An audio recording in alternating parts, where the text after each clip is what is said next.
बहुत समय पहले की बात है। हिमालय के जंगलों में एक बहुत ताकतवर शेर रहता था। एक दिन उसने बारसिंघे का शिकार किया और खाने के बाद अपनी गुफा को लौटने लगा।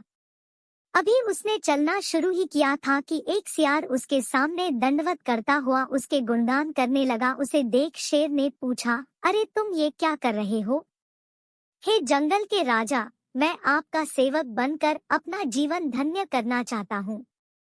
कृपया मुझे अपनी शरण में ले लीजिए और अपनी सेवा करने का अवसर प्रदान कीजिए। सियार बोला। शेर जानता था कि सियार का असल मकसद उसके द्वारा छोड़ा गया शिकार खाना है, पर उसने सोचा कि चलो इसके साथ रहने से मेरे क्या जाता है, नहीं कुछ तो छोटे मोटे काम ही कर दिया करेगा। और उसने सियार को अपने साथ रहने की अनुमति दे दी। उस दिन के बाद से जब भी शेर शिकार करता, सियार भी भर पेट भोजन करता। समय बीतता गया और रोज मांसाहार करने से सियार की ताकत भी बढ़ गई। इसी घमंड में अब वह जंगल के बाकी जानवरों पर रौब भी झाड़ने लगा।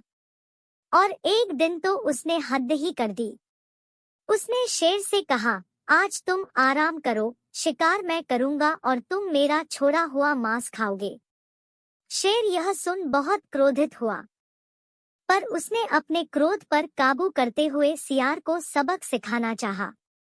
शेर बोला, यह तो बड़ी अच्छी बात है, आज मुझे भैंसा खाने का मन है, तुम उसी का शिकार करो। सियार तरफ निकल पड़ा और दौड़ते हुए एक बड़े से भैंसे पर झपटा। भैंसा सतर्क था। उसने तुरंत अपनी सींग घुमाई और सियार को दूर झटक दिया। सियार की कमर टूट गई और वह किसी तरह घिसटते हुए शेर के पास वापस पहुंचा। क्या हुआ? भैंसा कहा है। शेर बोला, हुजूर, मुझे क्षमा कीजिए, मैं आपके बराबर समझने लगा था। सियार गिड़गिड़ाते हुए बोला, धूर्त, तेरे जैसे एहसान फरामोश का यही हस्र होता है। मैंने तेरे ऊपर दया करके तुझे अपने साथ रखा और तू मेरे ऊपर ही धौंस जमाने लगा।